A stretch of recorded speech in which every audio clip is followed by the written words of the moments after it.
We're going to talk about what happened at Old Trafford, but from a Manchester United perspective this time around. They ended the season with that 2-0 win over Aston Villa, put to bed a miserable 9 months, which seems to have got even worse since Ruben Amorim took over in November. But here is the United boss giving a speech to the fans after that game, which saw them finish the season in 15th. First of all, I want to apologise for this season. I know you are really disappointed with me and really disappointed with the team. Second thing, I want to say thank you. We are very grateful for your support during the season, and I know that was really hard.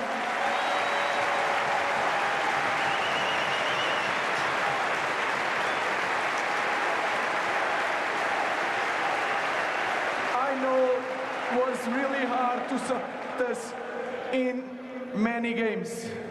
But now we have to make a choice. Or we stay stuck in the past because this season is in the past, is over. We fight each other, or we stick together and move forward. I must say, from what I heard of that speech, it was a real rousing speech from Ruben Amorim. He speaks very, very well. And he went on to also talk about how if there's one club in the world that can overcome any situation, any disaster, it is our club. It is Manchester United. He says, he also went on to say, I'm sorry. Also to my players, he says, sometimes I was not fair, but I always try to be honest with you guys. Today, after this disaster season, I want to tell you the good days are coming. Are the good days coming? Well, actions speak louder than words. So they're big words that he says. He's put himself out there because that group of players isn't good enough. They're not good enough next season. Yes, they're signing Cunha, but they've got to get some decent money in for players. Garnacho, what's that? What fee will they receive for Garnacho? You've got players like Højlund, not good enough. Even yesterday against Aston Villa, he's in the wrong place at the right time. He can't finish. Even the goal that he scored disallowed, you're offside when you should be onside. 73 million he cost. What's he worth now, Højlund? Only scored 10 goals in 51 games this season. Mason Mount, he's looked decent at times, but poor at times. He was a big signing of 60 million. So they've got players in there, Natalie, that they're not going to be able to just go and sell, because Højlund, what's he worth now? 30?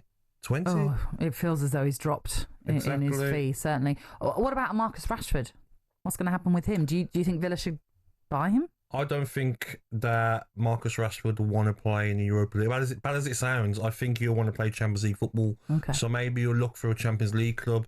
I would love to have him, but the problem with Marcus Rashford is if you go and give him £300,000 a week, what does that say to a Watkins, to a Rodgers, to a Konsa, to the stars that Aston Villa have already got? That lifts the wage bill. When Aston Villa's wage bill is the 6th biggest in the Premier League. So financially, I don't think it makes sense. But does he not have to change his opinion of how much he should be paid? Of course. But it's easier said than done, isn't it? Yeah, of course. I know. When you're used to that money and you've still got a contract at Manchester United, you're not going to go and take less money. So it'd be interesting to see what happens in Marcus Rashford, but I can imagine Ruben Amorim doesn't want him part of his plans next season. Indeed. So it looks like it's going to be a busy summer of ins and outs at Old Trafford, but Michael, the United fan, isn't so sure Amorim can be trusted to get it right. Well, he caused the problem, hasn't he?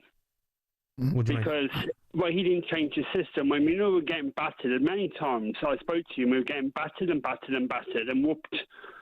You know, today, we won, but overall, he put a system in play, but he knew damn well he hasn't got the players. He's not adaptable. And you've said that as well as much as I have. And a lot of fans have been saying he's not adaptable. If you give him the money, are we going to be in the same position this time next season? To perhaps give Amorim the benefit of the doubt, it was widely reported that he didn't want to come to Manchester United when he was appointed. He wanted to come this summer, but the powers that be at United said it was now or never, really. So in some ways, is it unfair of us to judge him yet when he hasn't really had the proper time to work with his of course. So, listen, I've said it many times. He needs a summer to get rid of some of the deadwood of Manchester United regard, bring in some of his own players, get a pre-season with your players. Yeah. I'm sure you'll see a better Manchester United, 100%, because as people might laugh and they laugh and joke, I actually done my coaching badges with him, Ruben Amorim, in Belfast. And you could tell he was clued on. He was putting it on great sessions, and he's shown that, what he's done at Braga, what he's done at Sporting Lisbon. It's been a bad start to his career at Manchester United. I mean, 42 games in charge, won 17, lost 17, drawn 8. That's not great to lose as many as you've won.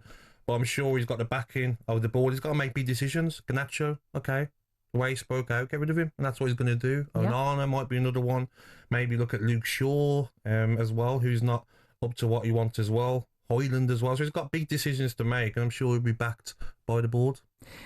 I seem to remember reading a story about him when he was at Sporting Lisbon, and he came in again during the season, reverted to the three at the back, and it was a difficult time for him. But then he had a summer clear out, and a lot of players were cleared out of Sporting, giving him the opportunity to bring in the players that he wanted and also promote from within. And I think the following season they went on to win the title. I'm not suggesting in any way that's the same for Manchester United, but this has also been a testing and learning period for him, because this has been the most difficult period of his managerial career. But he never has gone through this at Sporting Lisbon and Braga, I'm sure. But my point is that, like you've always already said, that summer period at Sporting Lisbon was key for him to getting it right. Because he knows there's players that he'll look at that team and you'll be saying, last game of the season, nothing on it, and you turn up. You know, you're dominating Aston Villa, attempts on goal with 25 attempts they had. And he's probably thinking, why can't you do that every game? Why is it so comfortable for you after you lose at home?